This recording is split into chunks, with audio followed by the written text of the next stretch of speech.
Okay, so I want to make a couple of comments before we move on to we saw the first three sections of the book. Creation story number 1, second section, creation story number 2.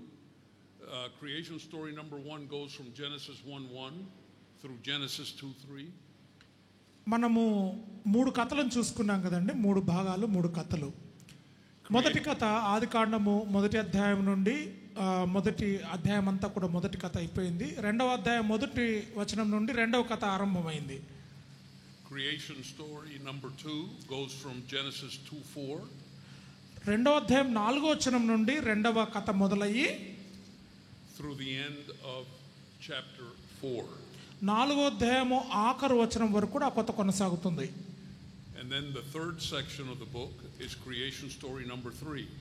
ఆ తర్వాత ఆదికాండములో ఉన్న 3వ భాగము 3వ కథ.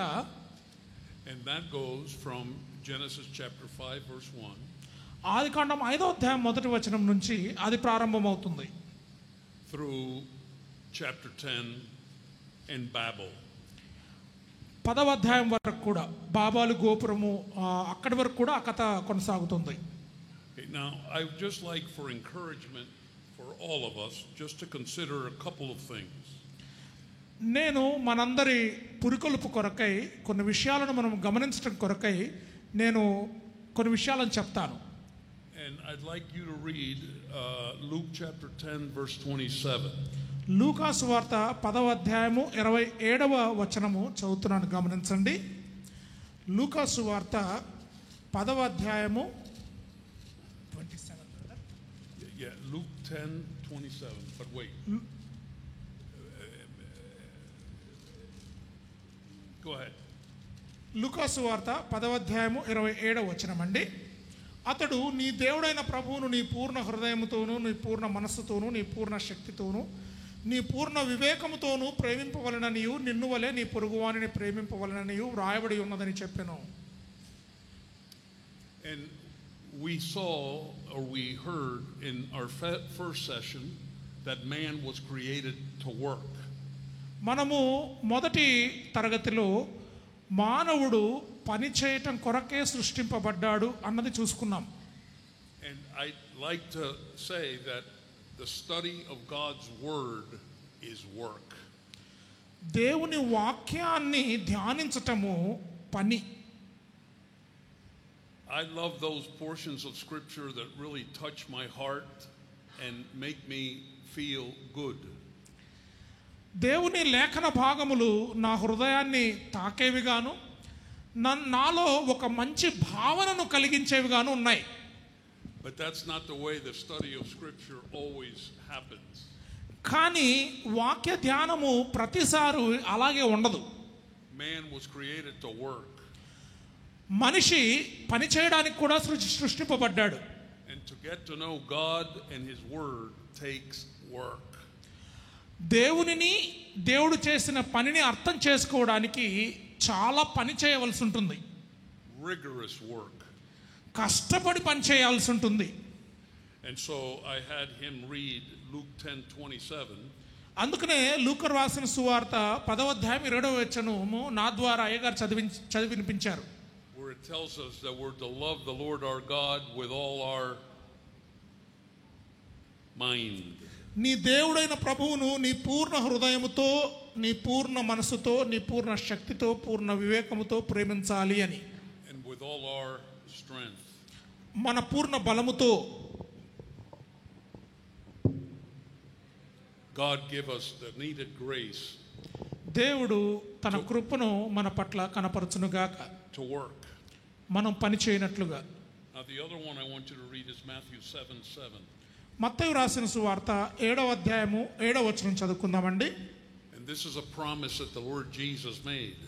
ఇక్కడ ప్రభువైన యేసు క్రీస్తు వారు చేసిన వాగ్దానం మనకు కనబడుతుంది. మత్తయి 7:7 అడుగుడి మీకు ఇయ్యబడును, వెతకుడి మీకు దొరుకును, తట్టుడి తీయబడును, అడుగు ప్రతివాడును పొందును, వెతుకువానికి దొరుకును, తట్టువానికి తీయబడును.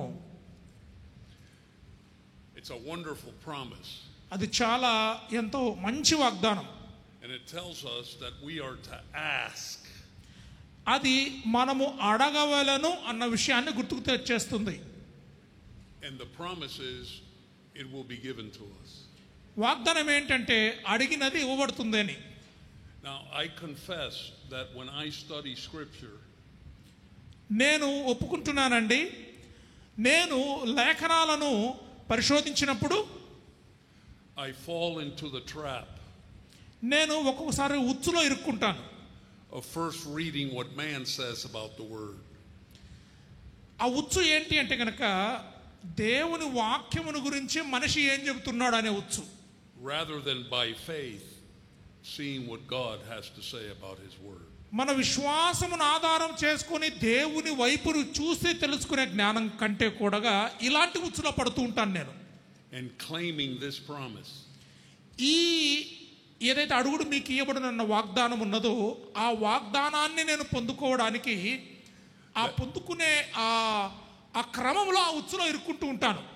That if I learn to ask him, నేను ఆయనను అడగటం నేర్చుకుంటే and demonstrate my dependence on him by faith, విశ్వాసము ద్వారా మనము ఆయన మీద ఆధారపడినట్లయితే God himself will give me understanding of his word. దేవుడు తానే దైవవాక్యమును గురించిన అర్థాన్ని మనకు తెలియజేస్తాడు. That is the best way to study scripture. అది దేవుని వాక్యాన్ని పరిశోధించే అసలు సిసలు పద్ధతి. When we ask, we're praying. మనము అడిగినప్పుడు ప్రార్థన చేసినప్పుడు And nothing expresses our utter need and dependence of God like prayer. మనము ప్రార్థన చేయటము దాని ద్వారా ఇదిగో అయ్యా మేము మీ మీదనే ఆధారపడుతున్నామన్న విషయాన్ని దేవునికి తెలియజేయటము. And I don't know about you, but for me, prayer is work. మీ గురించి నాకు తెలియదు కానీ నా మట్టుకైతే నా వరకు ప్రార్థన అంటే అది ఒక పెద్ద పని. It's hard work.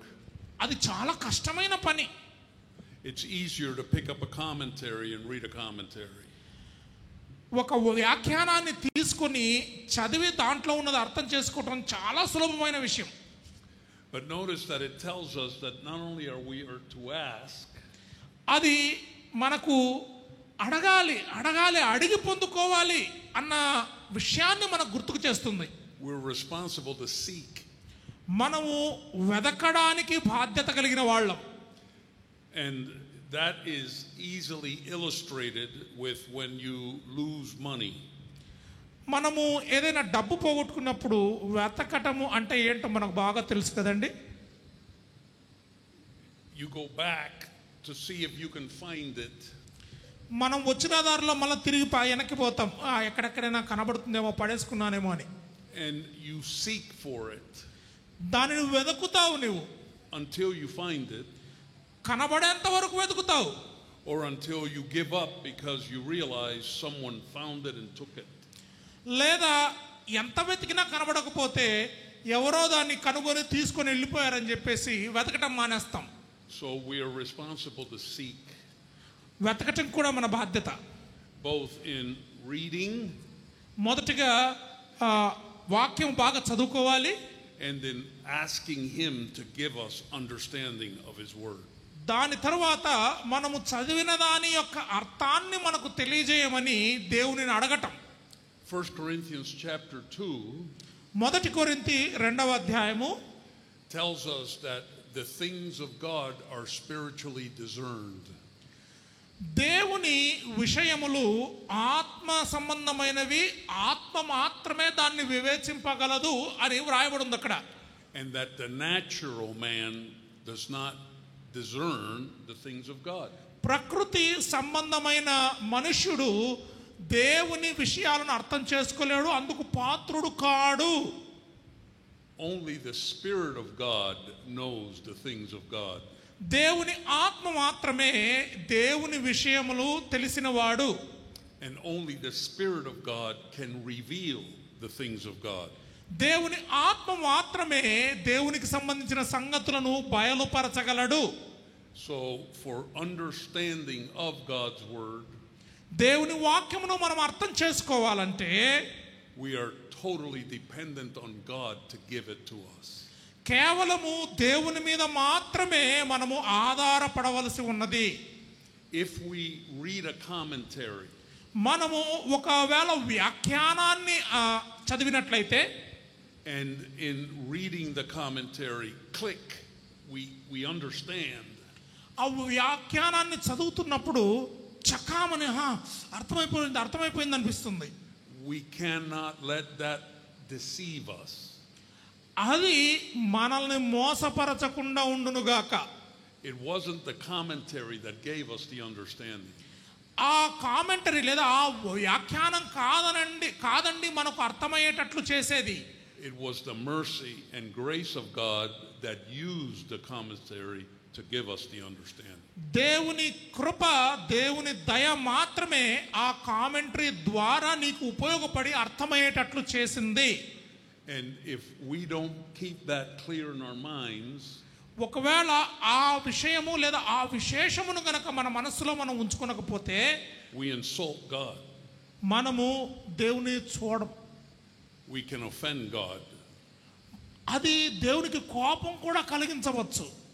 Because the Bible, James 1:17 says that every good and perfect gift comes from above. అందుకనే లేఖనాలు చెబుతూ ఉన్నాయండి, శ్రేష్టమైన ప్రతి ఈవి పరసంబంధమైనదై పైనుండి వస్తుంది అని. And so are continuing to seek. అందుకనే మనము వెతకటము కొనసాగిస్తూ ఉండాలి, ఆపకూడదు. Evidences, సాక్ష్యములు, the longing we have in our hearts. మన హృదయాలు దేని కొరకైతే ఎదురు చూస్తూ ఉన్నాయో దాని కొరకు, to find the understanding that we have asked him for. దేవునిని ఇదిగో ఫలానది అని అర్థము అయ్యేటట్లు నాకు చూపించు ప్రభువా అని అడిగాం కదా, అది నెరవేరడానికి వెతకటం ఆపకూడదు. And then it says, but notice the promise. ఆ వాగ్దానాన్ని దయచేసి పక్కన పెట్టకండి. If you ask, it will be given you. అడుగుడి మీకు ఇవ్వబడును. And if you seek, మీరు వెతికితే you'll find it. మీకు దొరుకుతుంది. What a promise. ఎంత గొప్ప వాగ్దానం అండి. And then the third one says, knock and it shall be open unto you. మూడవ వాగ్దానము తట్టుడి మీకు తీయబడునుంది. And that one is wonderful too. అది కూడా ఎంతో రమ్యమైనది కదండి. But that one tells us that knocking demonstrates our persistence. తట్టటం దేన్ని చూపిస్తుంది? మనము విసుక్కోకుండా మనం పొందుకునేంత వరకు అడిగే ఆ పట్టుదలను చూపిస్తుంది. We can't tell God when to reveal it to us. We can't tell God when to give us understanding of it. ఎప్పుడు మనకు ఆ విషయ పరిజ్ఞానము దేవుడు తెలియజేయాలి అన్నది మనము దేవుని శాసించలేం. I'm not to be like a baby or like a little child that what I don't get what I want. ఒక చిన్న పిల్లవాడు తను ఆశపడినది దక్కకపోతే అని ఏడ్చినట్లు నేను అట్లాంటి చిన్న పిల్లవాడిని కాదు కదా. It doesn't work that way. అది పనిచేయదు దేవుని దగ్గర. That is also an insult to God. అది దేవునికి అవమానం కూడా. That I can manipulate him to do what I want him to do. నేను ఏదైతే దేవుడు నా పట్ల జరిగించాలో అది జరిగించుకోవడానికి దేవుని మీద చేసే ఎత్తుగా దేవుడు దాన్ని పరిగణిస్తాడు. And God in his sovereign wisdom and love, దేవుని సార్వభౌమ కృపలోను ప్రేమలోను అజ్ఞానములోను knows the perfect timing. ఏ సమయంలో మీకు ఏది అందాలో ఖచ్చితంగా తెలుసు ఆయనకు. And knows the needed disciplines in my personality. నా వ్యక్తిత్వంలో ఉండవలసిన క్రమశిక్షణ కూడా ఆయనకు తెలుసు. That I must be put through. నేను దేని గుండా పెట్టబడాలో దేని గుండా ప్రయాణించాలో కూడా ఆయనకు తెలుసు. To bring about my growth and development. నా అభివృద్ధి నా పురోగతిని ముందుకు తీసుకొని వెళ్ళడానికి. Even in the physical realm, ఈ భౌతికమైన ఈ ప్రపంచంలో కూడా We don't learn to speak in one day. మనము మాట్లాడడం ఒక రోజుతో వచ్చేసిందండి మనకు. We don't learn to walk in one day. మనం నడవటం ఒక రోజులో నేర్చేసుకున్నామా? It takes time and effort and work. సమయము తీసుకుంటుంది, ప్రయత్నమును తీసుకుంటుంది, పనిని తీసుకుంటుంది. And so now knock. కాబట్టి ఇప్పుడు తట్టుడి. It demonstrates our persistence, our commitment. మనము అడిగినది పొందుకోవడానికి మనలో గల ఆ పట్టుదలను అది చూపిస్తుంది. Now when you knock, మీరు తట్టినప్పుడు he knocked 3 times. Boom, boom, boom. నేను 3 సార్లు తట్టాను కదండి, టక్ టక్ టక్ అని. So even the first time we don't just go. చూడండి, యాదృచ్ఛికంగా కూడా తట్టడం మొదలు పెట్టినప్పుడు ఒకసారి తట్ట వదిలిపెట్టలేదు. Even from the first time అసలు మొదటి ప్రయత్నంలోనే 3 సార్లు తట్టాడు అబ్బాయి. So you knock. తట్టాలి. And the door does not open. తలుపు తెరుచుకోదు. But they are inside. కానీ తెలుసు మనకు వాళ్ళు లోపల ఉన్నారని. What do you do? ఏం చేస్తారు మీరు? You knock again. ఇంకా గట్టిగా కొడతారు కదా. తలుపు తీయలేదు, the door doesn't open. What do you do? తలుపు ఇంకా తెరుచుకోలేదు, ఏం చేస్తారు? ఇంకా గట్టిగా కొడతారు, రెట్టించి కొడతారు. And you keep knocking. కొడుతూనే ఉంటారు. Because if you stop knocking, ఎందుకంటే కొట్టడం మొదలు పెడితే, తట్టడం ఆపేస్తే you offend God. దేవునిని ఫెయిల్ చేసిన వారు, అంటే విఫలపరిచిన వాళ్ళం అవుతాం. God is a person. దేవుడు కూడా ఒక వ్యక్తే. Why do we offend him? ఎందుకు ఆయన కోపం తెప్పియాలి? By stopping to knock, why do we offend him? మనము తట్టడం మానివేయట ద్వారా ఎందుకు ఆయనకు కోపం తెప్పియాలి? Because we say, I don't believe your promise. దాని అర్థం ఏంటంటే, తట్టడం ఆపేస్తే దాని అర్థం ఏంటంటే కనుక నువ్వు ఇచ్చిన వాగ్దానం మీద నాకు నమ్మకం లేదని చెప్పడమే. I stop knocking because I don't believe you're going to open the door. నేను కొట్టడం లేదా తట్టడం ఎందుకు మానేశాను? మీరు అసలు తలుపు తీస్తారన్న నమ్మకం నాకు లేదు కాబట్టి. And if I'm not careful, నేను ఒకవేళ గనక ఆ విషయంలో జాగ్రత్త చూపకపోతే, I might not say it with my words, నేను నా మాటలతో అది చెప్పలేను కానీ, but by not knocking, తట్టడం ద్వారా I'm saying God is a liar. దేవుడు అబద్ధికుడు అని చెబుతూ ఉన్నాను తట్టకపోవడం ద్వారా. Thank God, God never lies. దేవునికి స్తోత్రాలండి, దేవుడు ఎప్పుడు కూడా అబద్ధికుడు కాడు. God is faithful. దేవుడు ఆయన సత్యవంతుడు. God keeps his promises. దేవుడు తన వాగ్దానాలు నిలబెట్టుకునేవాడు. So I share these things again because of my great burden.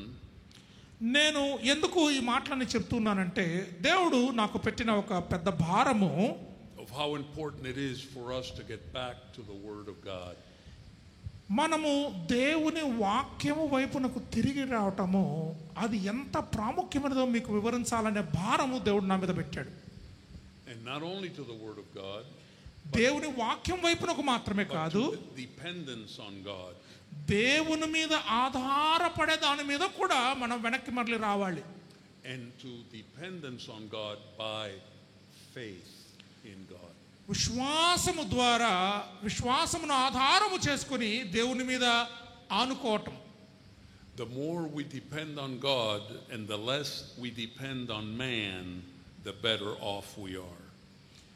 దేవుని మీద ఎక్కువగా ఆధారపడి మనుషుల మీద తక్కువగా, ఎంత తక్కువగా ఆధారపడితే మనం అంత బాగుంటాం.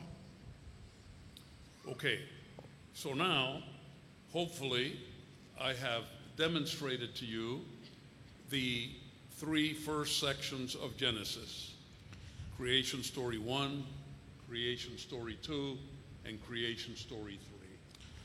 ఆదికాండములో ఉన్న 3 భాగాలు, మొదటి 3 భాగాలలో ఉన్న మొదటి 3 భాగాలలో ఉన్న 3 సృష్టి కథలు మీకు స్పష్టంగా వివరించాననే నేను అనుకుంటూ ఉన్నాను.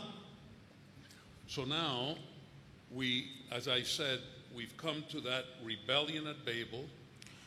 మనము ఎంతో ప్రాముఖ్యమైన ఆ సమయమునకు మనం చేరి వచ్చామండి ఇప్పుడు. And that rebellion at Babel was a universal apostasy. ఏదైతే మరి తిరుగుబాటు ఆది కాండములో జరిగిందో ఆ తిరుగుబాటు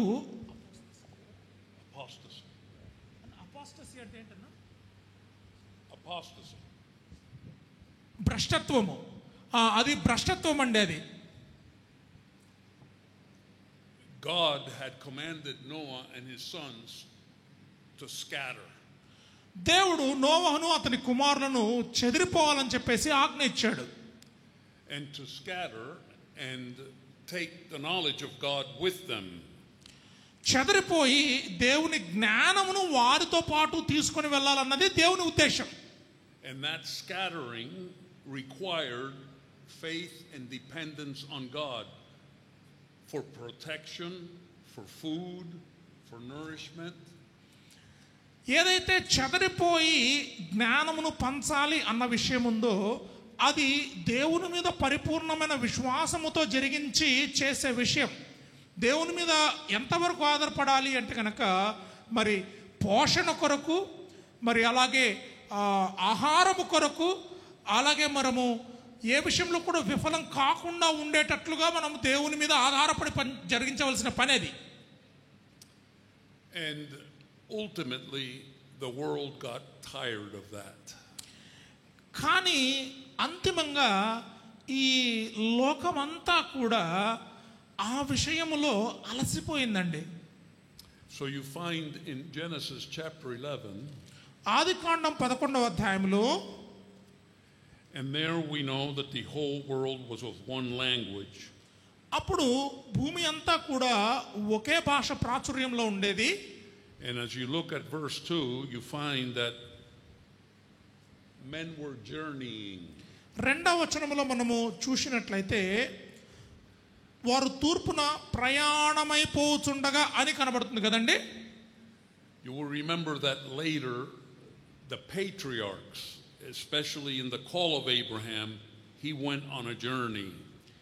మనము మన పితరులను మనం ఆలోచన చేసినప్పుడు, మరి ముఖ్యంగా అబ్రహామును మనం చూసినప్పుడు, ఆయన పిలువబడినప్పుడు ఆయన ప్రయాణమైపోయినట్లు మనం చూస్తాం.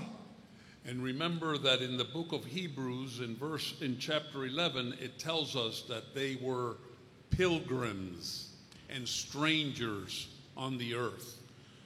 హెబ్రీయులకు రాయబడిన పత్రికలో మరి 11వ అధ్యాయంలో ఉందండి, వారు యాత్రికులు పరదేశులై ఉన్నారు ఈ భూమి మీద అని వ్రాయబడి ఉంది. They lived in tents.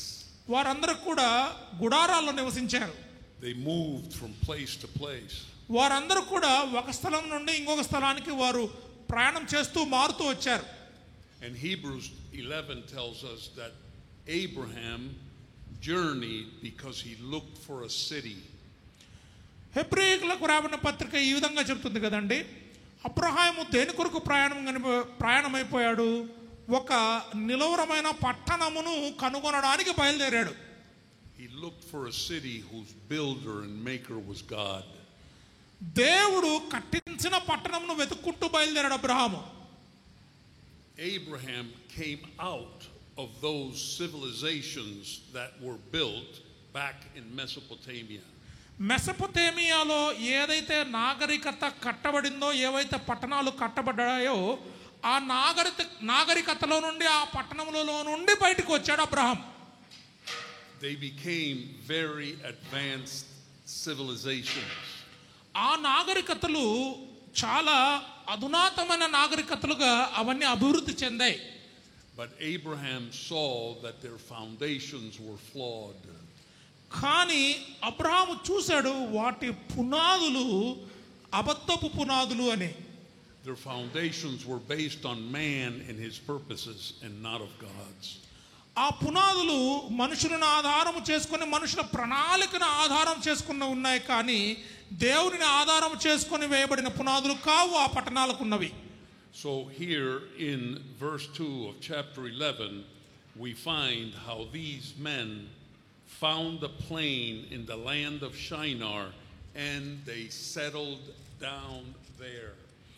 11వ అధ్యాయము 2వ వచనములో షినారు దేశమందక మైదానము వారికి కనబడెను, అక్కడ వారు నివసించి అని చూస్తున్నాం.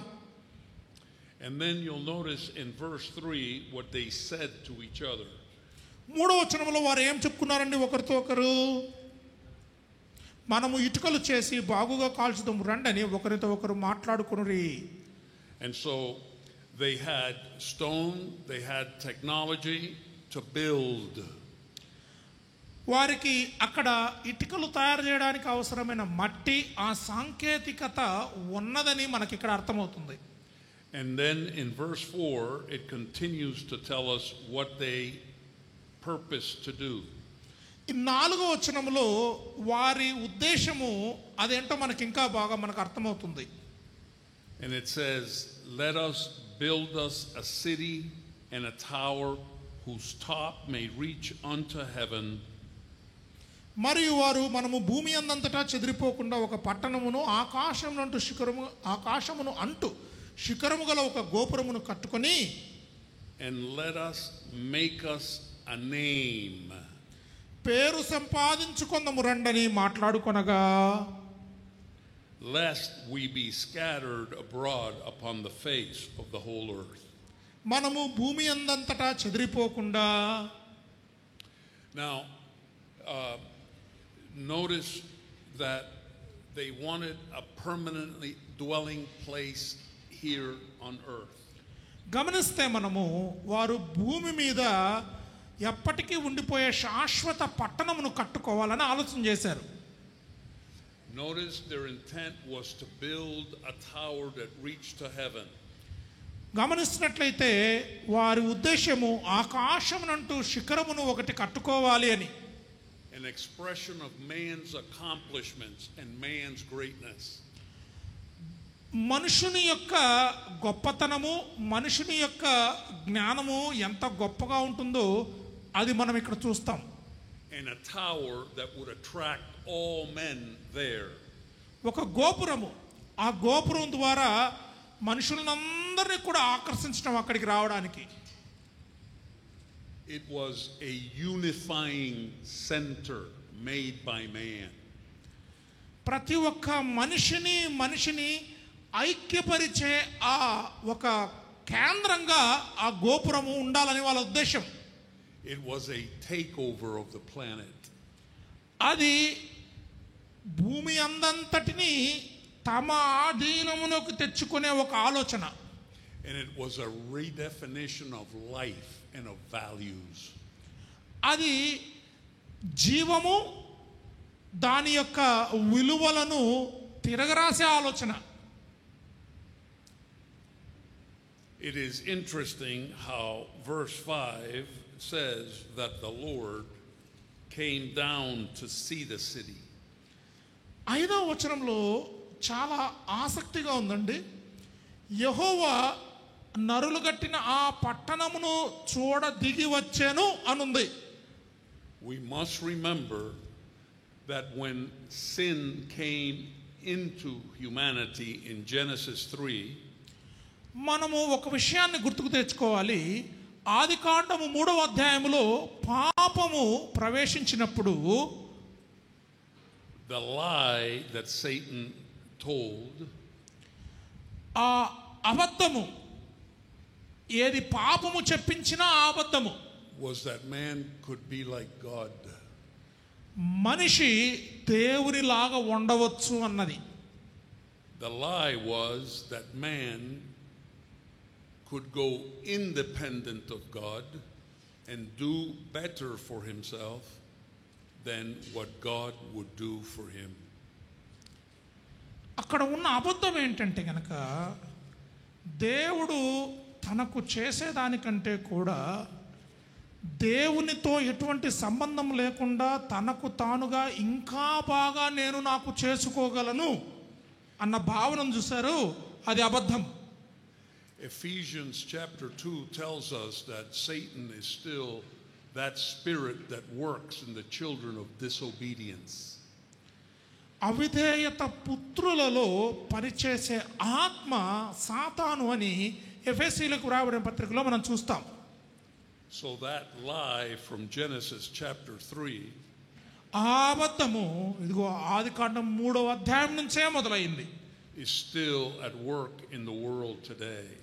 ఈ దినానికి ఈ కాలములో ఇంకా పనిచేస్తూనే ఉంది. And here was man in this day trying to build the tower that reached up to heaven.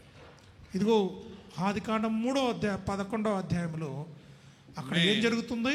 ఇదిగో మనుషులు చేసిన ప్రయత్నం పరలోకమునకు ఆకాశమునకు ఎక్కిపోయే ఒక గోపురాన్ని కట్టడం. Man wanting to be like God. మనుషుడు దేవునిలాగా ఉండడానికి చేసిన ప్రయత్నం. Man doing better for himself and for this world than what God will do. దేవుడు తన కొరకు తర్వాత ఈ ప్రపంచానికి చేసిన దానికంటే ఇంకా మిన్నగా నేను చేయగలుగుతాను అన్న ఆలోచన. Giving up faith in God and putting faith in man. దేవుని మీద నమ్మకాన్ని వదిలి తనలో తాను నమ్మకాన్ని పెట్టుకోవటం. So it is interesting again that it says that the Lord came down. చాలా ఆసక్తి కలిగించే విషయం ఏంటంటే యెహోవా దిగి వచ్చెను అన్నది. No matter how high man can attain to.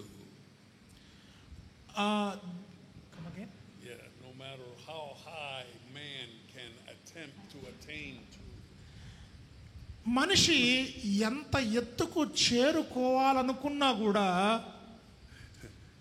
God comes down to see it. దేవుడు కిందికి దిగి రావాల్సిందే చూడటానికి. And again we see the judgment that I mentioned of darkness. He confounded the language. తర్వాత దేవుడు తీసుకొచ్చిన తీర్పు భాషల విషయంలో మనం అక్కడ చూస్తాం. And that judgment was confusion. ఆ తీర్పు గందరగోళాన్ని సృష్టించటమే. And that's what happens to man when he forsakes the word of God. దేవుని వాక్యాన్ని విడిచిపెట్టినప్పుడు మనుషునికి పట్టే గతే అది. Confusion. గందరగోళం. In Romans chapter 1 it tells us రోమీలకు రాయబడిన పత్రిక 1వ అధ్యాయము ఈ విధంగా మనకు చెప్తుందండి.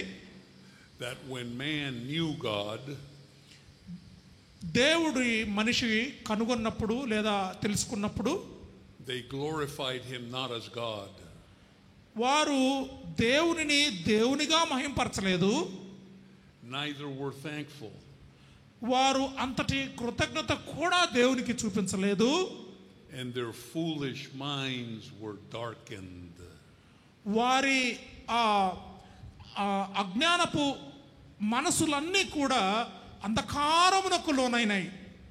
And yet with their foolish minds darkened, వారి వెర్రి ఆలోచనలతో they professed themselves to be wise. వారు తమను తాము తెలివిగల వారిగా ప్రకటన చేసుకున్నారు. And became fools. వారందరూ కూడా వెర్రివారైపోయారు అక్కడ. And that's the horror of that kind of delusion. అదండి ఆ గందరగోళము తర్వాత ఆ ఏమంటారంటే కనుక సరిగ్గా కనపడకపోవటం దాని అర్థం అది. People who are confused and are fools and their minds are darkened. ఎవరైతే గందరగోళంలో ఉంటారో, ఎవరైతే చీకటిలో ఉంటారో, ఎవరైతే దేవుని వదిలిపెట్టి ఉంటారో, and they claim to be wise. వారు చాలా తెలివిగా ఉండడానికి ప్రయత్నం చేస్తూ ఉంటారు. So in verse 8 it tells us the Lord scattered them abroad. 8వ వచనంలో వారందరూ కూడా చెదిరిపోయినట్లు మనకు కనబడుతుంది. ఆదికాండం 11:8. So the judgment that God brought upon them fit the crime. దేవుడు వారు చేసిన తప్పునకు చేసిన తీర్పు.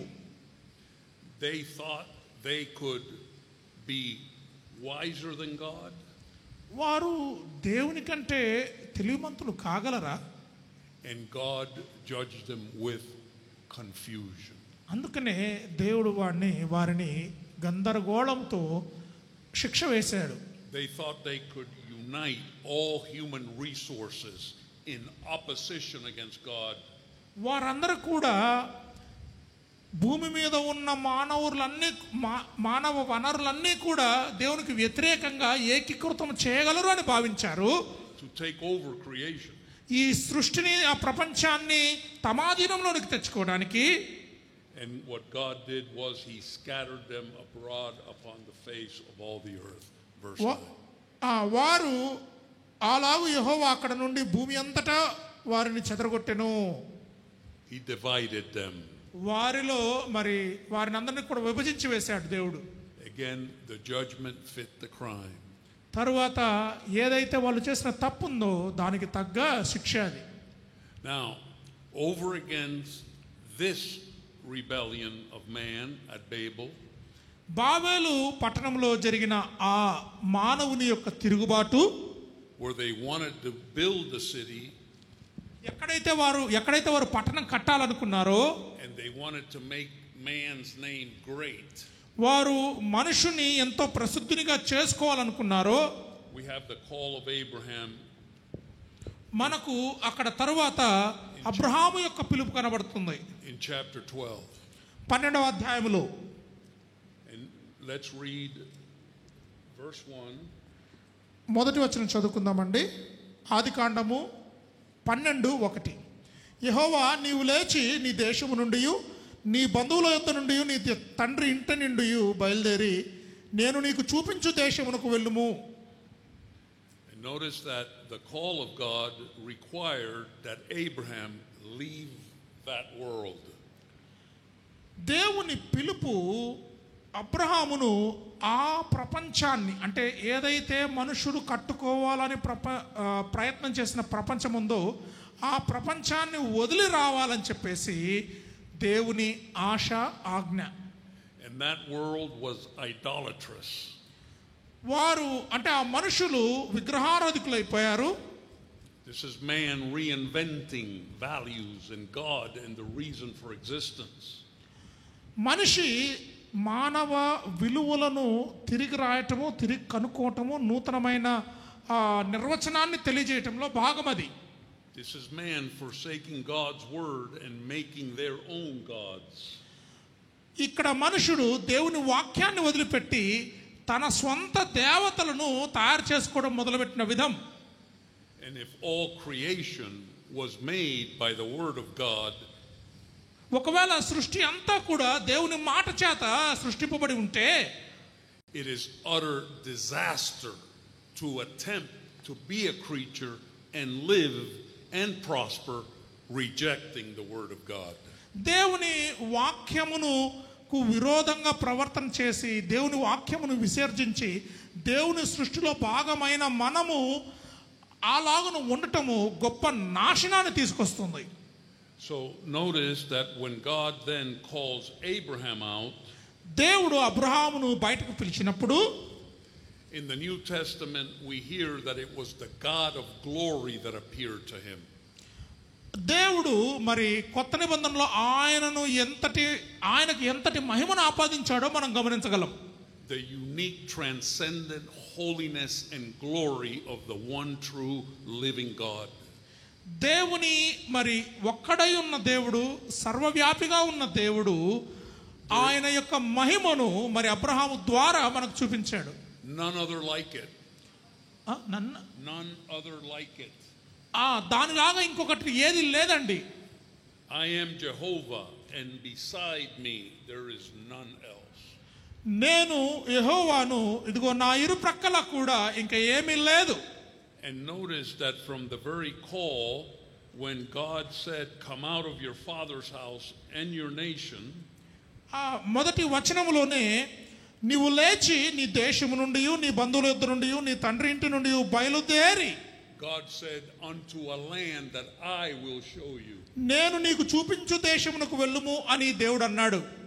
The New Testament tells us, కొత్త నిబంధన చెబుతుంది in Hebrews 11, హెబ్రీ 11వ అధ్యాయంలో, that when Abraham went out, Abraham బయలుదేరినప్పుడు He didn't know where he was going. ఆయన ఎక్కడికి వెళ్తున్నాడో ఆయనకు తెలియలేదు అని. And that's a powerful thing. అది చాలా శక్తివంతమైన విషయం అండి. Because he was cast entirely on the God of glory, and to let that God of glory bring him to wherever he wanted to bring him. ఇది పరిపూర్ణముగా దేవుని మహిమ యొక్క పని. మహిమాకరుడైన దేవుడు అబ్రహామును బయటికి తీసుకుని వచ్చి ఎక్కడైతే ఉంచాలనుకున్నాడో అక్కడికి తీసుకొని వెళ్ళటం. And we remember the words of the Lord Jesus at Gethsemane. మనము ప్రభువైన యేసుక్రీస్తు వారు మాట్లాడిన మాటలను గుర్తుకు తెచ్చుకుంటే, Father, if it is possible, this is what I want. అయ్యా నీ చిత్తమైతే నాకు ఇది కావాలి, ఒకవేళ సాధ్యమైతే నాకు ఇది కావాలి. Thank God that he allows us to express ourselves and our desires to him. దేవునికి స్తోత్రాలండి. ఎందుకంటే మనల్ని మనంగా మనలో ఉన్న కోరికలను మనలో ఉన్న ఆశలను దేవుని ఎదుట పరచడానికి చెప్పుకోవడానికి దేవుడు మనకు అవకాశాన్ని ఇస్తాడు.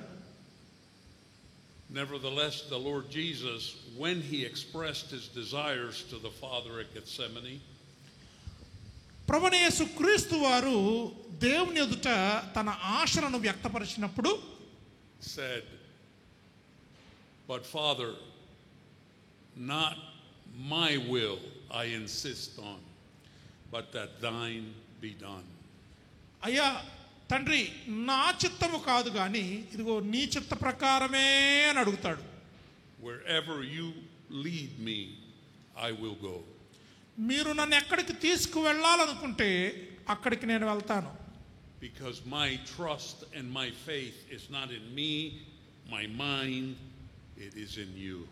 నా నమ్మకము నా విశ్వాసము నాలోను నా బుర్రలోనూ లేదు, కానీ ఇదిగో నీలో ఉన్నది, నీలోనే ఉన్నది.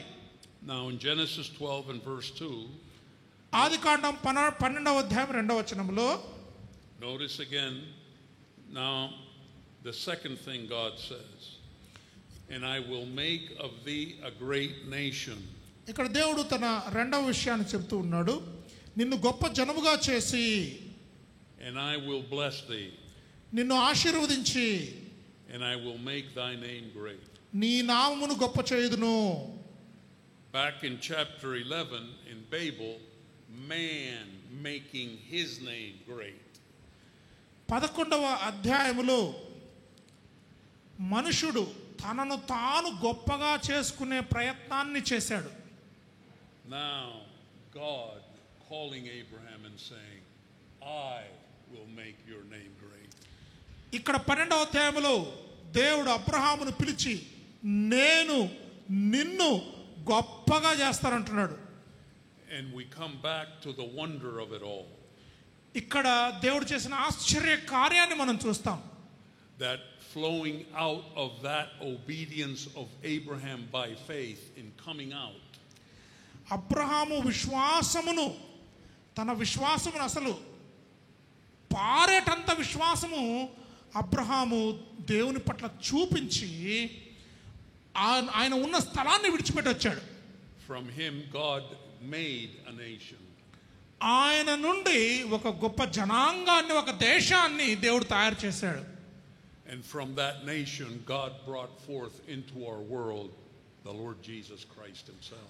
ఆ జనములో నుండి ప్రభువైన యేసుక్రీస్తు వారిని తీసుకొని వచ్చాడు దేవుడు. And then, like he said to Abraham, "And thou shalt be a blessing." నీవు ఆశీర్వాదముగా ఉందువు అని దేవుడు అబ్రహాంతో అన్నాడు. Oh, what blessings have flowed to mankind through the faith and the obedience of that man, Abraham.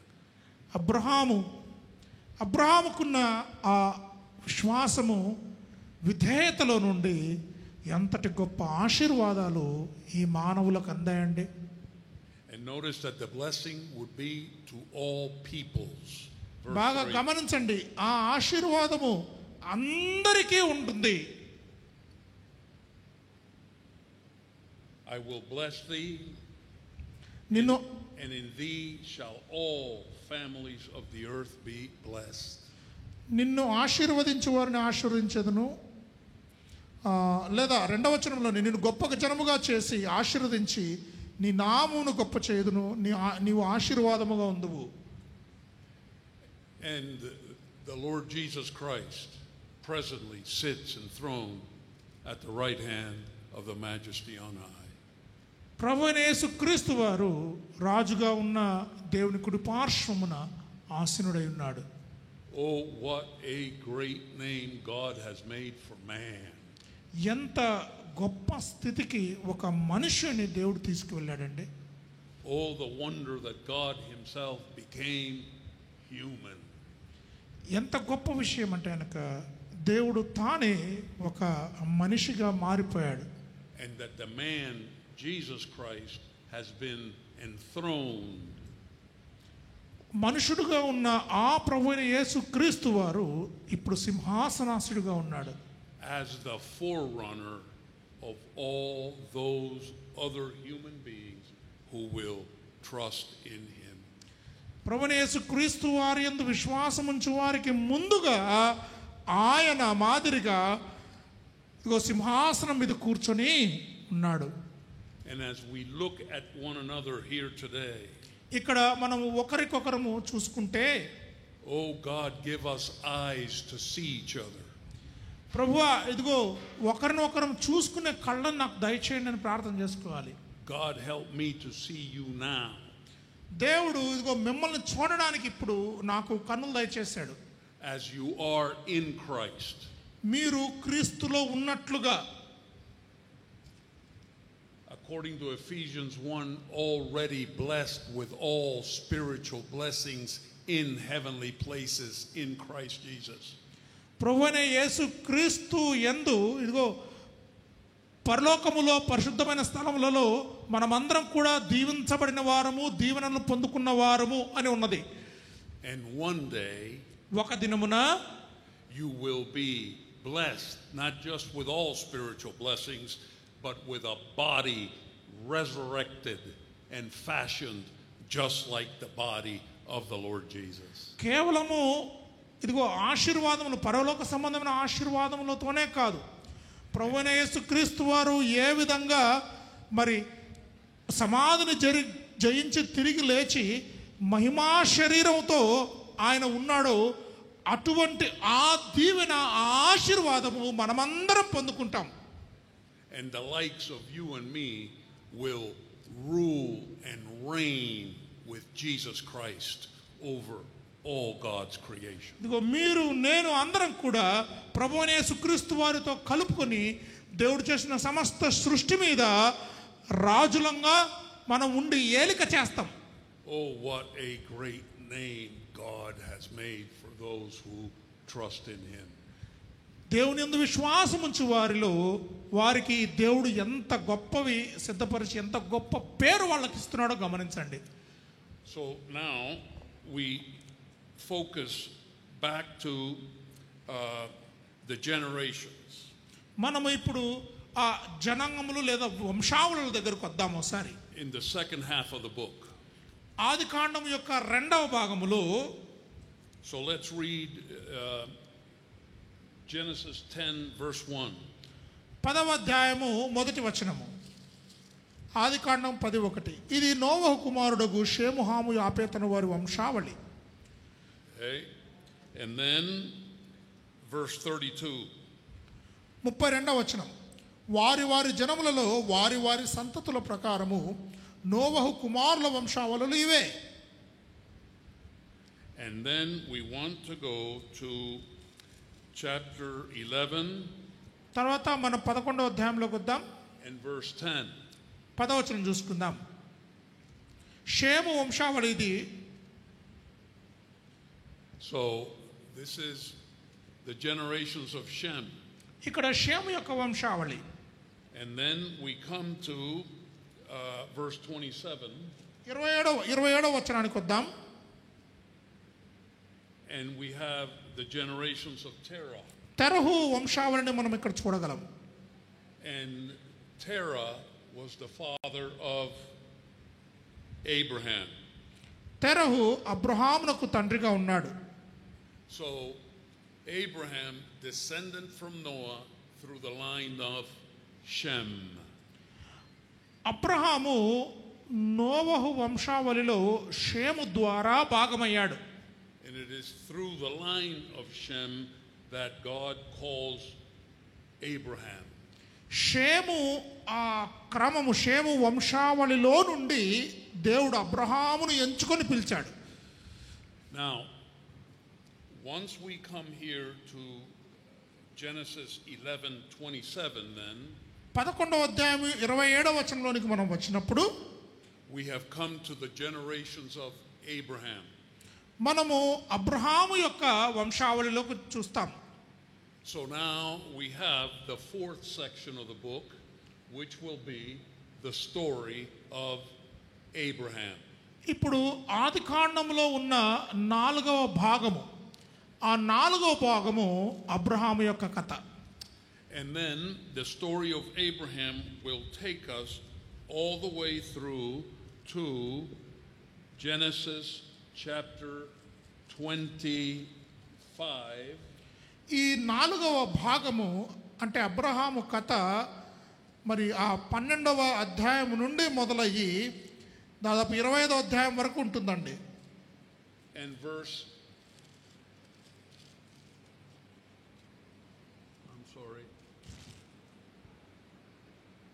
8. 25:8వ వచనం. So now we have the story of Abraham, the fourth section of the book that goes all the way through chapter 25, and then I'll read verse 8 through verse 11, verse 10, please.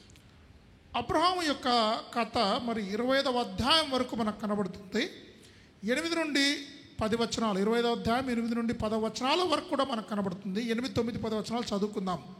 Abraham నుండి వృద్ధాప్యమునకు వచ్చిన వాడై మంచి ముసలితనమున ప్రాణం విడిచి మృతి పొంది తన పితరుల యొద్దకు చేర్చబడెను. హిత్తీయుడగు సోహరు కుమారుడుగు ఎఫ్రోను పొలమందలి మక్పేలా గుహలో అతని కుమారులకు ఇస్సాకును ఇష్మాయేలును అతన్ని పాతిపెట్టిరి. అది మమ్రే ఎదుట ఉన్నది. And so we know the story of Abraham is over. Abraham యొక్క కథ ఇంతటితో అయిపోయిందని మనకు తెలుసు. And how do we know the story of Abraham is over? Abraham యొక్క కథ అయిపోయింది అని మనకు ఎట్లా తెలుసు? Because he dies.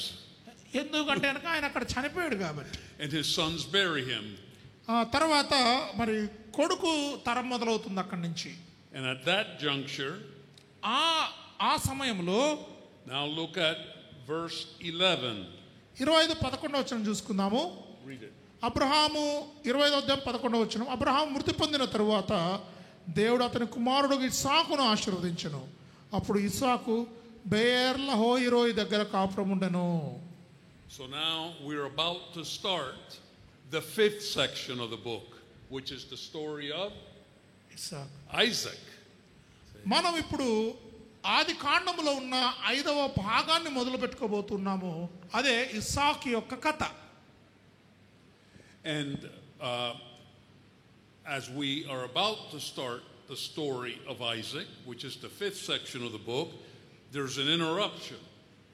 మనము ఆది కాండములో ఉన్న 5వ భాగాన్ని మొదలు పెట్టుకోవడానికి 4వ భాగానికి 5వ భాగానికి మధ్యన ఒక చిన్న సెక్షన్ ఉంది.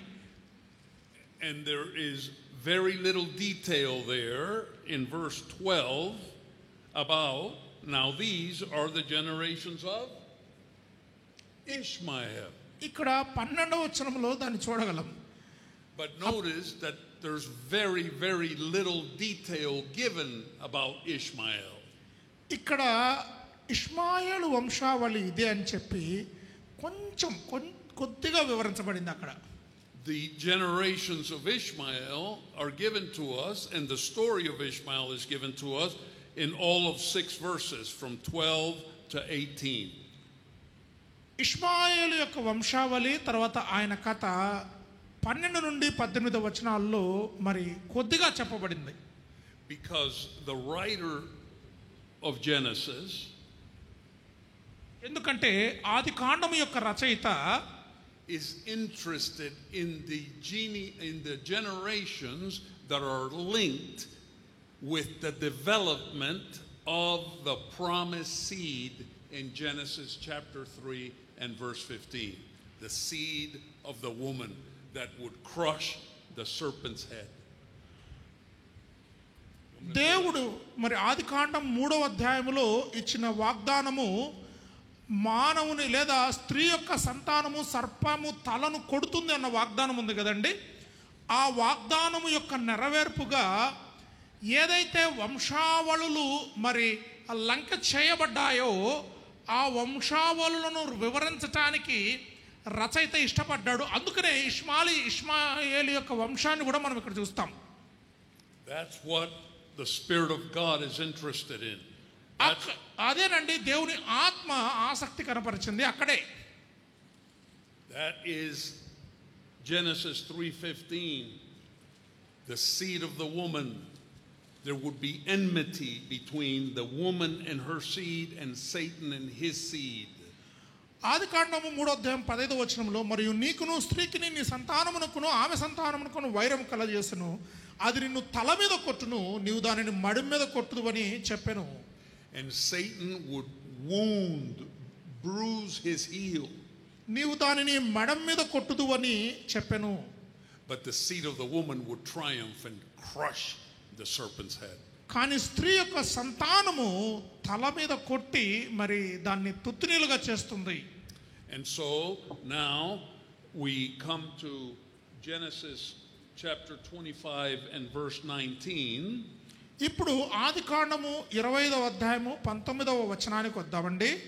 And this begins the story of Isaac. ఇక్కడ ఇస్సాకు యొక్క కథ మొదలవుతుంది. And so notice how it begins. Read verse 19. 19వ వచనం చదువుకుందామండి. అబ్రహాము కుమారుడుగు ఇస్సాకు వంశావళి ఇదే. So these are the generations of Isaac, the promised seed. వాగ్దానము చేయబడిన విత్తనము అయిన ఇస్సాకు యొక్క వంశావళి. Now please go to the end of chapter 35, please. 30వ అధ్యాయము ఆఖరుకు వద్దామండి.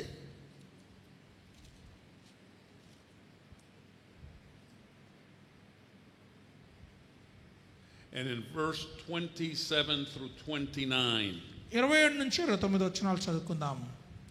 అబ్రహామును ఇస్సాకును పరదేశులై ఉండిన మమ్రేలో కిర్యతర్బాకు తన తండ్రి అయిన ఇస్సాకు నొద్దకు యాకోబు వచ్చెను, అదే హెబ్రోను. ఇస్సాకు బ్రతికిన దినములు 180 సంవత్సరములు. ఇస్సాకు కాలము నిండిన వృద్ధుడై ప్రాణం విడిచి మృతి పొంది తన పితరుల యొద్దకు చేర్చబడెను. అతని కుమారులైన ఏషావు యాకోబులు అతని పాతిపెట్టిరి. And you'll notice the same pattern repeated. మనకు తెలుసండి ఇదే పద్ధతి మనకు మా సారికి మరి ఇది కనపడింది. How do we know the story of Isaac is over?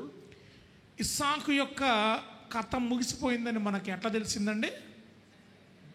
Because Genesis tells us he died. ఎందుకంటే ఇస్సాకు ఇక్కడ చనిపోయాడని మనం చదువుతున్నాం కాబట్టి. And his sons buried him. ఆయన కుమారులు ఆయనను పాతి పెట్టారని చదువుతున్నాం. Just like Abraham's sons had buried him. Abraham యొక్క కుమారులు అబ్రహామును పాతి పెట్టినట్లే ఇక్కడ కూడా ఇస్సాకు విషయంలో చూస్తున్నాం.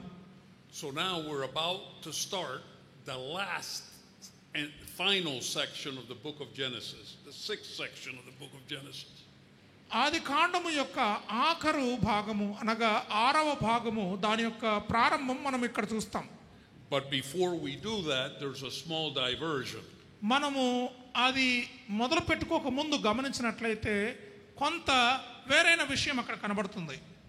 And all of chapter 36 36వ అధ్యాయం మొత్తం కూడా is devoted to the generations of Esau.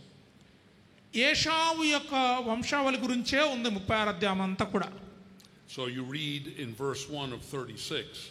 36వ అధ్యాయం మొదటి వచనం చదివితే ఎదోమను ఏషావు వంశావళి ఇదే. And the story of the generations of Esau come to an end at the end of the chapter in verse 43. 36వ అధ్యాయము ఆఖర్లో 43వ వచనముతో మరి ఏశావు యొక్క కథ ముగుస్తుంది. Because the writer is interested in the promised seed. రచయిత గ్రంథకర్త వాగ్దానం చేయబడిన విత్తనముల మీద మాత్రమే ఆయన ఆసక్తి కనపరిచి ఉన్నాడు. And Esau was rejected as being the line of the promised seed. The promised seed was through the line of Isaac. ఇస్సాకు మరి వాగ్దానము చేయబడిన ఆ విత్తనము, ఆ వంశావళి, ఆ క్రమములో భాగమైన వాడు. ఏశావు ఆ క్రమములో భాగం కానివాడు కాబట్టి ఏశావు విసర్జింపబడిన వాడు, ఆయన వంశము విసర్జింపబడినది. And then we come to chapter 37. ఇప్పుడు మనం 37వ అధ్యాయానికి వస్తాము. And verse 2. రెండవ వచనము. And it tells us, ఇది దేని గురించి చెప్తుంది? యాకోబు వంశావళి అని చెప్తుంది కదండి. These are the generations of Jacob. యాకోబు వంశావళి ఇదే. Now, just for a moment, when we came to the generations of Abraham, you will find that the story of Abraham was filled with Isaac, because Isaac was the promised seed. So much of the whole story of Abraham is taken up with Isaac. When we came to the story of Isaac, much of that story is taken up with the life of Jacob, because Jacob, not Esau, was the promised seed. And now, when we come to the story of Jacob, well, you're going to find that much of the story is going to be taken up with his sons. Because, I'm sorry, I forgot I had an interpreter here. Abraham యొక్క కథను మనము గమనించినట్లయితే అబ్రహాము యొక్క కథలో అధిక భాగము ఇస్సాకు కనబడతాడు. ఇస్సాకు యొక్క కథను మనం గమనించినట్లయితే ఇస్సాకు యొక్క కథలో అధిక భాగము యాకోబు కనపడతాడు. యాకోబు యొక్క కథను మనం గమనించినట్లయితే అధిక భాగము యాకోబు యొక్క కుమారులు కనబడతారు. అంటే ఏ క్రమము, ఏ లైన్లో ఎవరిని దేవుడు ఎంతగా వాడుకోవాలో వారిని ఎక్కువగా, వారి గురించి ఎక్కువగా వారి పితరులు అంటే వారి తండ్రి జీవితంలోనే మొదలుపెట్టి వారి కుమారుల జీవితాన్ని కూడా కొనసాగించి దేవుడు దాన్ని మనకు చూపిస్తున్నాడు. Got that? Yeah, we got it. Okay, good. Okay, so in the story of Abraham, the generations of Abraham, a lot of it is taken up with Isaac. Abraham యొక్క కథలో, అబ్రహాము యొక్క వంశావళిలో ఆ దాన్ని వివరించేటప్పుడు అధిక భాగము ఇస్సాకు తీసేసుకున్నాడు అక్కడ. In the story of Isaac, the generations of Isaac, much of that story is taken up with Jacob. ఇస్సాకు యొక్క కథలో ఇస్సాకు యొక్క వంశావళిని గురించిన విషయాల్లో అధిక భాగము యాకోబు తీసేసుకున్నాడు. And now when we come to the generations of Jacob, which is the story of Jacob, much of the story is taken up not with Jacob but with all his sons. ఇప్పుడు మనము యాకోబు యొక్క కథ అంటే యాకోబు వంశావళుల గురించి మనం చూసినట్లయితే ఆ కథలో యాకోబు కంటే ఎక్కువగా వారి కుమారులు కనబడతారు మనకు. And we read in 37 verse 2. 37వ అధ్యాయము 2వ వచనంలో ఇలాగుందండి. And watch. These are the generations of Jacob. Joseph, being 17 years old, was feeding the flock with his brethren. చూడండి ఎట్లా మొదలైందో. యాకోబు 37వ అధ్యాయం 2వ వచనం చదువుతున్నాను. యాకోబు వంశావళి ఇది. యోసేపు 17 ఏండ్ల వాడై తన సహోదరులతో కూడా మందను మేపుచుండెను. And Joseph will play a major part in the story of Jacob. యోసేపు యాకోబు కథలో సింహభాగాన్ని ఆడతాడు. In fact, most Christians will think that this is the story of Jacob. అసలు ఇది యాకోబు కథ ఎందుకు అవుతుంది, ఇది యోసేపు కథ అన్నంతగా యోసేపు యొక్క పాత్ర అక్కడ కనబడుతుంది. But it's not the story of Jacob. Most Christians will think that this is the story of Joseph. చాలా మంది క్రైస్తవులు ఇది యోసేపు కథ అనుకుంటారు. Because most of the material is about Joseph. ఎందుకంటే అక్కడ ఉన్న మెటీరియల్ అంతా కూడా యోసేపు గురించే ఉంది. But this isn't the story of Joseph. కానీ ఇది యోసేపు కథ కాదు. It's the story of Jacob. అది యాకోబు కథ. And now something changes dramatically in the story of Jacob. ఇప్పుడు యాకోబు జీవితంలో ఒక నాటకీయ పరిణామాల మధ్యన మార్పు సంభవిస్తుంది. In the story of Abraham, Abraham యొక్క కథలో it was a question of preserving the promised seed. వాగ్దానము చేయబడిన విత్తనమును భద్రపరచుట అన్నది ప్రశ్న యాకోబు కథలో. And in the story of Abraham, it was a question of get rid of Isaac. I'm sorry. It was in the story of Abraham, it was a question of get rid of Ishmael. Abraham యొక్క కథలో ఒక విషయము ఒక ప్రశ్న ఏంటంటే కనుక ఇష్మాయేలును వదిలించుకోవటం. And preserve Isaac because he's the promised seed. ఇస్సాకును కాపాడుకోవడం ఎందుకంటే ఆయన వాగ్దాన విత్తనం. And in the story of Isaac, ఇస్సాకు కథలో it was a question of get rid of Esau. ఏశావును వదిలించుకునే ప్రశ్న అది. And preserve Jacob because Jacob was the promised seed. యాకోబును భద్రపరచుకోవటం ఎందుకంటే యాకోబు వాగ్దానపు విత్తనం. It was the story of two sons and the need to get rid of one and preserve the seed through the other. ఆ కథ రెండు కుమారులకు సంబంధించింది. ఒక కుమారుడు విడిచిపెట్టబడ్డాడు, ఒక కుమారుడు పట్టుకోబడ్డాడు. You'll never build a nation like that. మనము అంటే జనాంగాలను దేశాలను అలాగును నిర్మించబడవు కదండి. But when you come to the story of Jacob, కానీ యాకోబు దగ్గరకు వచ్చేసరికి మటుకు it's all the reverse.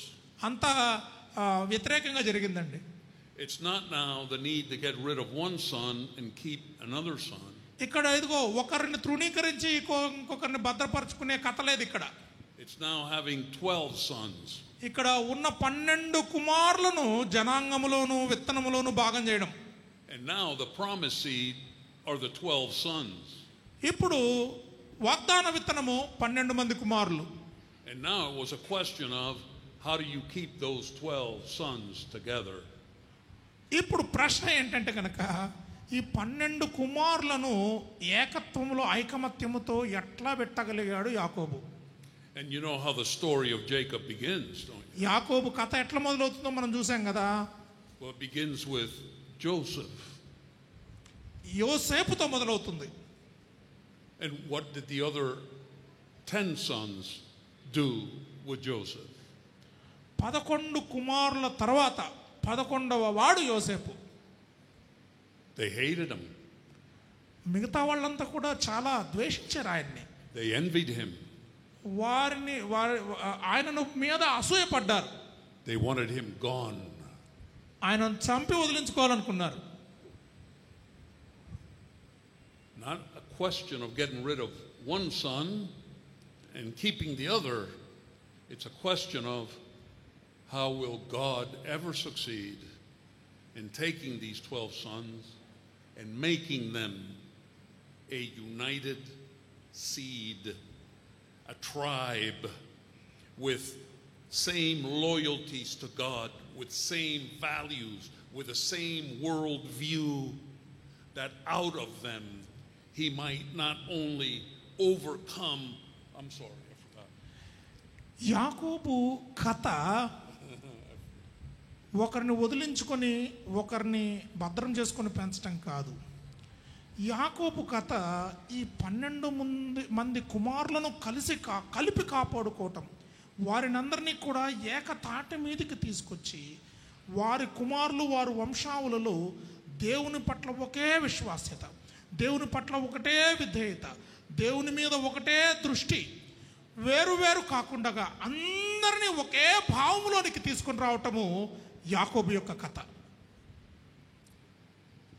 How will God overcome all that animosity and raw human envy and hatred? ఒకరి మీద ఒకరికున్న అసూయ, ఒకరి మీద ఒకరికున్న ఆ మానవ సంబంధమైన వ్యతిరేకత, ఆ భావాలు వాటినన్నిటిని అధిగమించి దేవుడు వారిని అందరినీ దేవుని కొరకు పనిచేసే ఒక గొప్ప జనాంగంగా ఎట్లాగూ తీర్చిదిద్దాడన్నది కథ. And preserve all 12 sons as a family. ఆ 12 మంది కుమారులను ఒకే కుటుంబంగా భద్రపరిచిన తీరు. And as a family, then a tribe. అది ఒక కుటుంబము, ఒక తెగ కూడా. And as a tribe, then a nation. అది ఒక తెగ మాత్రమే కాదు, దేశం కూడా. So that from that nation he might ultimately bring into the world the Messiah. ఆ దేశములో నుండి అంతిమంగా ఈ భూప్రపంచములోనికి మెస్సియాను తీసుకొని వచ్చాడు దేవుడు. The promised seed. అదే వాగ్దానము చేయబడిన విత్తనం. The seed of the woman promised to Eve in Genesis 3:15. 3వ అధ్యాయము 15వ వచనములో మరి స్త్రీ యొక్క సంతానము ఏదైతే వ్రాయబడి ఉన్నదో ఆ స్త్రీ యొక్క సంతానము వాగ్దానము చేయబడిన విత్తనము ప్రభువైన యేసుక్రీస్తు వారే. In whom all the nations of the earth might be blessed. ఆయనలో ఇదిగో ఈ దేశం, ఈ భూమి మీద ఉన్న దేశములన్నీ కూడా ఆశీర్వదించబడతాయి. That would be none other than our Lord and Savior Jesus Christ. ఆయన ఎవరో కాదు, మన ప్రభువైన యేసుక్రీస్తు వారే. Thank God for him. దేవునిని స్తోత్రం చెప్పండి దేవునికి ఆయనను బట్టి. He has already judged Satan. సాతానుకు తీర్పు తీర్చేశాడు ఆయన. అయిపోయింది ఆ పని. Satan has been judged by the resurrection of the Lord Jesus. ప్రభువైన యేసుక్రీస్తు వారి పునరుత్థానము ద్వారా సాతానుకు తీర్పు తీర్చబడింది. And at his coming again, ఆయన రెండవ రాకడలో his head will be crushed. ఆయన తల కొట్టబడుతుంది. Now, as we contemplate this, I want to say two things before I close about Genesis, the survey, the division of Genesis. మనము ఇవన్నీ కూడా ఆలోచించుకుంటూ ఉండగా, నేర్చుకుంటూ ఉండగా నేను ఈ ఆది కాండము యొక్క ఈ 6 భాగముల నుంచి కొన్ని విషయాలను చెప్పి ముగిస్తాను. And that is that, well, we have seen this is the last section of the book of Genesis, and it's the story of Jacob. ఈ లాస్ట్ సెక్షన్, ఆఖరు సెక్షన్ ఆది కాండంలో ఆఖరు భాగం ఉంది కదండి, అది యాకోబు యొక్క కథ. Now, when we come to the end of Genesis, మనము ఆది కాండం యొక్క ఆఖరుకు వచ్చినప్పుడు look at chapter 49 and verse 33. 49వ అధ్యాయము 33వ వచనం చూసుకుందామండి. యాకోబు తన కుమారులకు ఆజ్ఞాపించుట చాలించి మంచం మీద తన కాళ్ళు ముడుచుకొని ప్రాణం విడిచి తన స్వజనుల యొద్దకు చేర్చబడెను. Jacob dies. యాకోబు చనిపోయాడు. But Jacob dies not before all his sons have been reconciled. యాకోబు చనిపోయాడు, కానీ తన కుమారులందరూ కూడా సమాధానపడి ఒకటిగా అయిన తరువాత చనిపోయాడు. The seed preserved. విత్తనము భద్రపరచబడింది. And the seed preserved through the dual ministries of Joseph and Judah. విత్తనము భద్రపరచబడినది, స్థిరపరచబడినది యాకోబు యొక్క పరిచర్య ద్వారా, అలాగుననే యూదా యొక్క పరిచర్య ద్వారా. The two main characters of Jacob's story are Joseph and Judah. యాకోబు యొక్క కథ యోసేపు మరి యూదా యొక్క కథలే.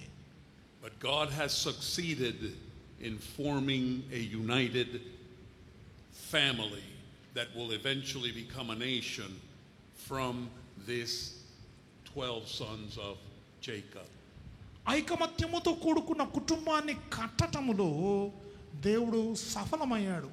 యాకోబు యొక్క 12 మంది కుమారులను కూడా ఏకతాటి మీదకి తీసుకుని వచ్చి వాగ్దాన విత్తనమును కాపాడినాడు దేవుడు. And so in chapter 50 of Genesis, 50వ అధ్యాయం ఆది కాండంలో you have the account of Jacob's burial. ఇక్కడ యాకోబు యొక్క సమాధి కార్యక్రమం ఉంది. And that account will show you that verse 8 of Genesis 50, please read it. 50వ అధ్యాయం ఆదికాండము 8వ వచనం అండి. యోసేపు ఇంటి వారందరూ అతని సహోదరులను అతని తండ్రి ఇంటి వారును వెళ్ళిరి. వారు తమ పిల్లలను, తమ గొర్రెల మందలను, తమ పశువులను మాత్రము గోషేను దేశంలో విడిచిపెట్టిరి. So all of Jacob's sons leave Egypt and take Jacob back to the promised land and bury Jacob. యాకోబును ఐగుప్తు దేశాన్ని విడిచి తన 12 మంది కుమారులు యాకోబును తీసుకుని వెళ్ళి వాగ్దాన దేశములో పాతి పెడతారు. And basically the book of Genesis is over. అంతే, ఆది కాండము అంతటితో ముగిసిపోయింది. The book of Genesis ends. ఆది కాండము ముగించబడింది. But it doesn't end కానీ అంతం కాలేదు. without the first historical fulfillment of the promise of God to Abraham at the call of Abraham. కానీ మనం గమనించవలసిన విషయం ఏంటంటే అబ్రహామును పిలిచినప్పుడు దేవుని చేసిన వాగ్దానమును నిలబెట్టుకొని ముగించాడు దేవుడు ఆది కాండమును. And it doesn't end without a historical and partial fulfillment of God's creative purposes in Genesis chapter 1 when he made man to have dominion. ఆది కాండము 1వ అధ్యాయములో దేవుడు ఏదైతే మనిషికి వాగ్దానము చేశాడు, అంటే సమస్తమును ఆయన పాదముల కింద ఉంచాడు అన్న ఆ వాగ్దానము యొక్క ఆ నెరవేర్పును కూడా మనము ఈ ఆది కాండము యొక్క అంతంలో చూస్తాం. The first man, Adam, మొదటి పురుషుడు ఆదాము was unfaithful విశ్వాసము విధేయత లేవు ఆయనకి. and plunged humanity into utter ruin and chaos. ఆయన మానవాళినంతా కూడా నాశనములోను గందరగోళంలోను పడేశాడు. In the call of Abraham, కానీ అబ్రహాము యొక్క పిలుపు, God said, and in thee and thy seed shall all the nations of the earth be blessed. ఆయనలోను ఆయన విత్తనములోను ఇదిగో దేశాలన్నీ కూడా ఆశీర్వదింపబడతాయని చెప్పాడు. And the book of Genesis ends with one who is the seed of Abraham. ఆది కాండము ఆఖరు అధ్యాయము అబ్రహాము యొక్క విత్తనము ఎవరైతే ఉన్నారో ఆ విత్తనముతో అది ముగించబడుతుంది. Whose name is Joseph. ఆయన పేరు యోసేపు. Who was faithful in everything that God appointed to him. దేవుడు ఆయనను ఎక్కడెక్కడైతే నిలబెట్టాడో ఆ నిలబెట్టిన స్థలాలలో స్థానాలలో దేవునికి నమ్మకంగా ఉన్నాడు. Who was sold and betrayed by his brethren into Egypt and in prison. ఆయన తన అన్నల చేత అమ్మివేయబడ్డాడు, ఆయన బానిసగా మారిపోయాడు, ఖైదు కూడా చేయబడ్డాడు. Falsely accused. తర్వాత అపనిందను కూడా ఆయన పొందుకున్నాడు. Whom God exalted from prison to the highest place of authority in all of Egypt. ఆ చెరసాలలో నుండి దేవుడు యోసేపును ఐగుప్తు యొక్క అత్యున్నతమైన స్థాయికి స్థానానికి హెచ్చించాడు.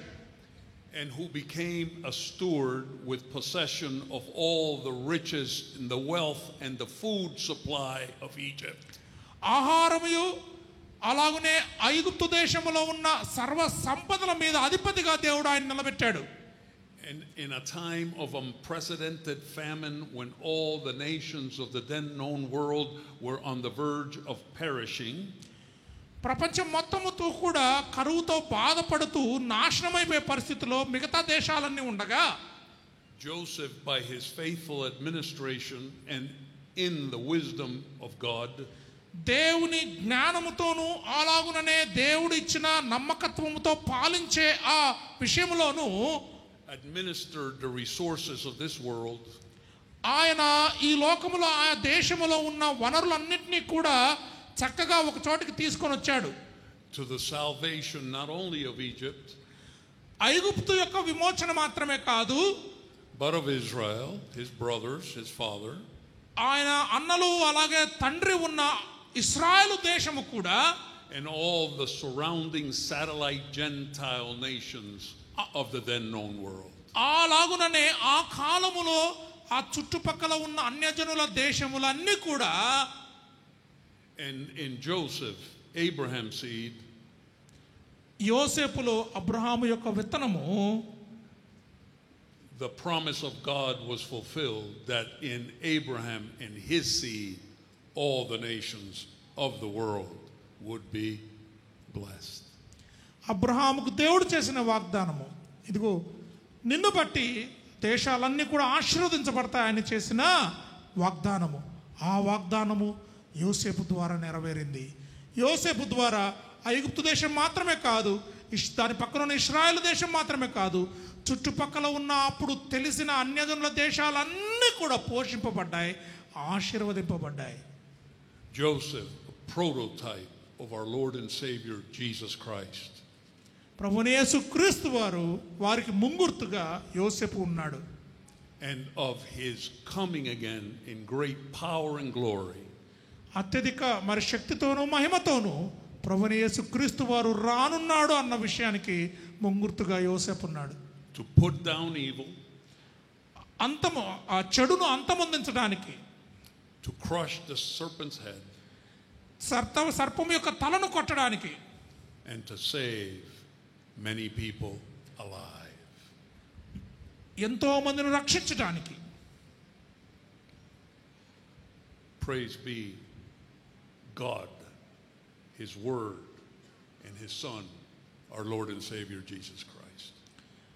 దేవునికి ఆయన కుమారుడైన ప్రభువైన యేసుక్రీస్తు వారికి మహిమ కలుగును గాక.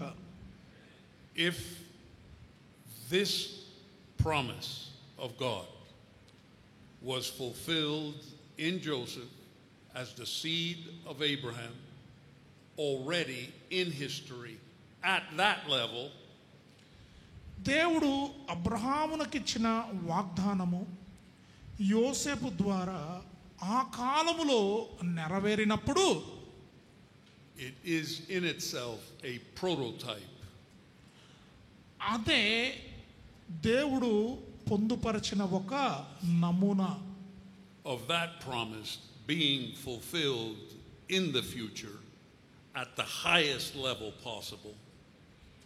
భవిష్యత్తులో ఆ వాగ్దానము అత్యున్నతమైన స్థితిలో స్థాయిలో నెరవేర్చబడుతుంది అన్నదానికి యోసేపు జీవితంలో జరిగినది ఒక నమూనా.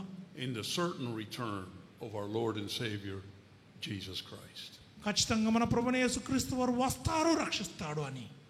When the kingdoms of this world will become the kingdoms of our Lord and his Christ. Blessed be the name of the Lord Jesus Christ. ఈ లోకములో ఉన్న రాజ్యాలన్నీ కూడా దేవుడు అంటే ప్రభువైన యేసుక్రీస్తు వారి రాచరికములోనికి వస్తాయి. ప్రభువైన యేసుక్రీస్తు వారి నామము మహిమ పొందునుగాక. ఆమేన్. అందరికి వందనాలండి.